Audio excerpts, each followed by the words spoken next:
Oui, monsieur. La parole est à madame Cécile Untermaier. Monsieur le Premier ministre, le rapport Greco du Conseil de l'Europe, publié le 9 janvier dernier, fait état de persistance de zones grises au sein de l'exécutif en France. Ce n'est pas nouveau.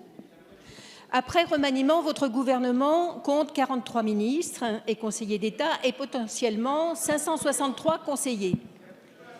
Il s'agit sans doute du gouvernement le plus important en nombre et le plus élevé en coût de la Ve République. Sa gouvernance exige de tendre vers une exemplarité d'autant plus difficile à garantir que le nombre d'intervenants est élevé. Aujourd'hui, seules demeurent au gouvernement les règles imposées par les lois du 11 octobre 2013. La déontologie a fait son entrée dans les grandes institutions, dans la magistrature et au sein des grandes collectivités territoriales comme de son administration. Elle doit d'ailleurs, à mon sens, évoluer davantage vers le conseil que vers le contrôle.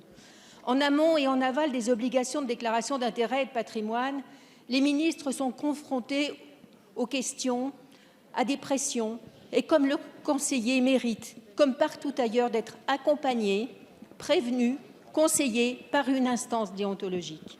Il s'agit d'éviter les affaires du passé, telle l'affaire de Levoix, dernier exemple en date, détecter les situations de conflit d'intérêts, de déport en Conseil des ministres ou dans les commissions, et sans doute aussi renseigner, sans la tyrannie de la transparence, les frais de représentation. Ce n'est pas le rôle du SGG, mais d'une personne identifiée au sein de votre exécutif en responsabilité et dans la transparence. L'Observatoire de l'éthique publique, présidé par René Dosière, a fait une proposition en ce sens qui a reçu un écho très favorable.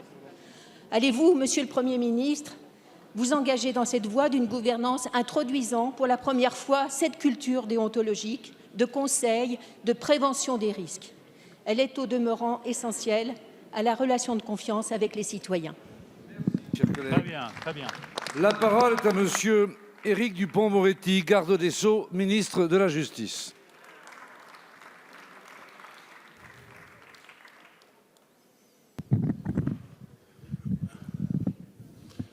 Monsieur le Président, Mesdames, Messieurs les députés, Madame la députée Untermaier, avant de vous répondre, je voudrais rendre hommage devant la représentation nationale, au nom du gouvernement, en tant que garde des Sceaux, mais aussi en tant qu'ancien avocat et finalement en tant que citoyen, à maître Gisèle Halimi qui nous a quittés ce matin.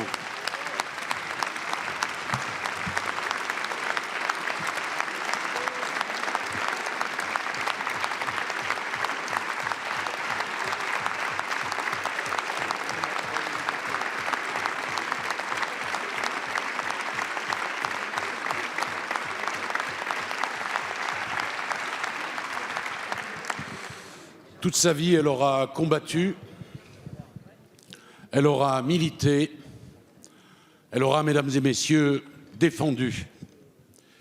Son obsession était la justice pour tous, et je devrais dire peut-être la justice pour toutes. À cet instant, toutes mes pensées et celles du gouvernement vont à sa famille et à ses proches. Madame le député Untermaier, il m'est rappelé que le temps est compté. Alors, vous savez que le pouvoir exécutif a été doté par la loi depuis plusieurs années d'outils destinés à veiller à la déontologie des membres du gouvernement. Je ne vais pas vous rappeler les lois d'octobre 2013, de décembre 2016, de septembre 2017. Les lois n'ont cessé de renforcer les outils de prévention déontologique. La déontologie des membres du gouvernement est placée sous le contrôle de la Haute Autorité pour la transparence de la vie publique. Elle est chargée de superviser la procédure de vérification. Et je vous réponds. Et ensuite, les membres du gouvernement lui adressent leur déclaration de situation patrimoniale.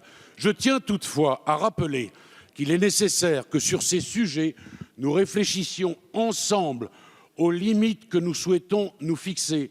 Il est indispensable que les dirigeants du pays, ses plus hauts représentants, donnent l'exemple, mais il ne faudrait pas tomber dans les travers inverses où la transpercence, je devrais dire la transparence, découragerait les générations prêtes à s'engager pour réformer notre pays, craignant, madame, pour leur vie privée, leurs proches et surtout d'être livrés à la vindicte populaire comme pour y lâcher jadis les chiens. À quand, Madame la députée, le déontologue de la déontologie? Merci, Monsieur le garde des Sceaux.